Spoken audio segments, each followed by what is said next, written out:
E agora vamos mostrar que a safra de cana-de-açúcar está a todo vapor no Paraná, mas sofrendo com a estiagem, o que pode prejudicar a próxima safra.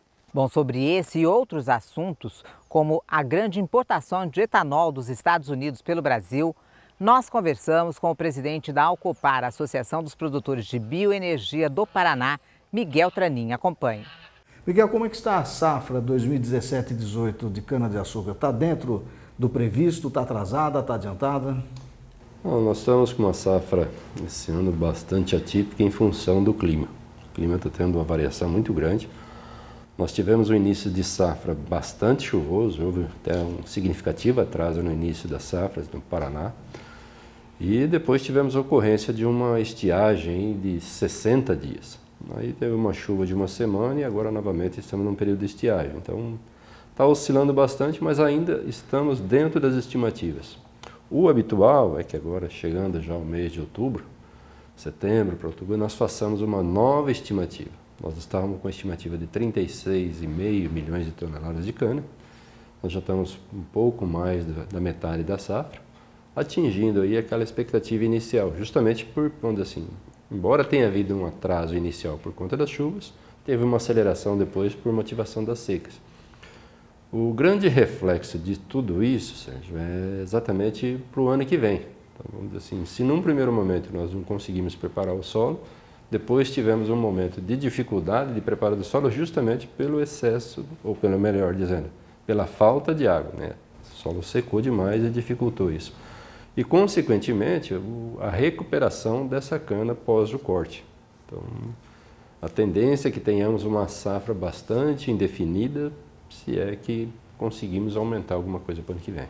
Bom, vocês estão com outro problema aí também, que é com relação, nos últimos 10 dias, o governo já acumula quase 10% no aumento da gasolina em função das adversidades climáticas que os Estados Unidos estão passando. O que isso reflete no etanol?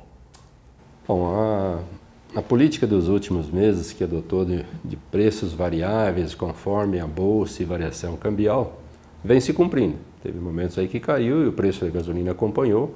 E agora, naturalmente, causado por essa questão do furacão nos Estados Unidos, teve essa alta, bastante alta nos últimos dias. Perdão. Exato. Então, é a tendência, né? Isso aí foi uma política adotada pela Petrobras, nós acreditamos que isso continue. Agora não sabemos até quando, ou se esse outro furacão vai causar os mesmos danos que houve com esse anterior. Então, mas é uma tendência que havia muita expectativa, né? Quando a gasolina, ou melhor, o petróleo e o câmbio subiram, a gasolina subiu. Aí a dúvida que fica é aquela, e quando baixar? Vai abaixar? Num primeiro momento houve essa variação. E nós acreditamos que isso se continue.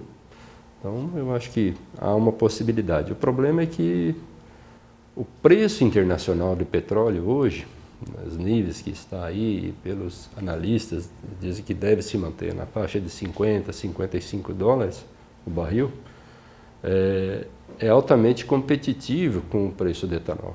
Que hoje, infelizmente, no etanol nós temos um custo de produção bastante elevado.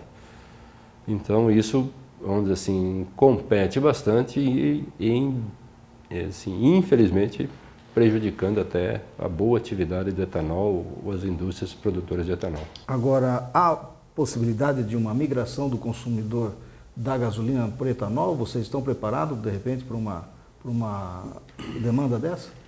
Bom, é que assim, no Brasil, não só a gasolina, como o etanol tem uma taxa, uma contribuição, assim, uma tributação bastante elevada. Mas preço a preço, infelizmente nessa condição que aí estamos, deve haver uma queda no consumo de etanol, porque certamente o etanol deve manter um preço ainda elevado. Miguel, você falou em tributação, o Brasil está importando etanol dos Estados Unidos. O Brasil deixou de ser o dono de uma matriz energética para poder, e agora dependendo de uma importação do etanol americano. Isso daí, como é que impacta no setor? Como é que vocês estão vendo essa taxação dessa importação? É importante? Ela tem um peso para o setor? Não, é que o etanol americano, mesmo sendo de milho, né, que é um etanol que, vamos dizer assim, para a produção dele é queimado algum tipo de energia, e no caso deles carvão ou petróleo, ou seja, é um combustível, até na classificação americana, inferior ao etanol de cana que queima o próprio bagaço da cana, ou seja, renovável, totalmente renovável. Ele se tornou bastante competitivo e os Estados Unidos hoje já produzem o dobro de etanol que o Brasil e são grandes exportadores. Agora, quanto à taxação, é um pleito do setor. Mas se você analisar os outros países, a China, de 5% que era a taxação, aumentou para 30% a tributação em cima do etanol de milho para entrar na China. A União Europeia elevou de 8 para 16%. E o que ocorreu? Em perdendo esse mercado chinês e da União Europeia, houve uma grande migração do etanol americano para o Brasil. O ano passado já um volume significativo, mais de 500 mil metros cúbicos, e esse ano, até o mês passado, mais de 1 bilhão e 300 bilhões de litros de etanol. Até o mês de agosto, 1 bilhão e 300 mil metros cúbicos. Importados. Importados dos Estados Unidos. E aí nisso impactou diretamente nos nossos preços. Exatamente num período de produção, uma oferta de etanol dessa monta acaba em detrimento do produto nacional. E isso forçou com os nossos preços. Nós temos uma série de impostos aqui que, se somar na cadeia, dá algo significativo. O etanol chega na bomba ao consumidor final com praticamente 40% de tributos e ao importador o que sobrava. Então, o que houve, depois de alguma gestão, houve daí a portaria na qual tributou o etanol importado depois de um determinado volume em 20%. Só que houve uma liberação ainda de 1 bilhão e 200 mil metros cúbicos. Então essa é a atual realidade do etanol americano.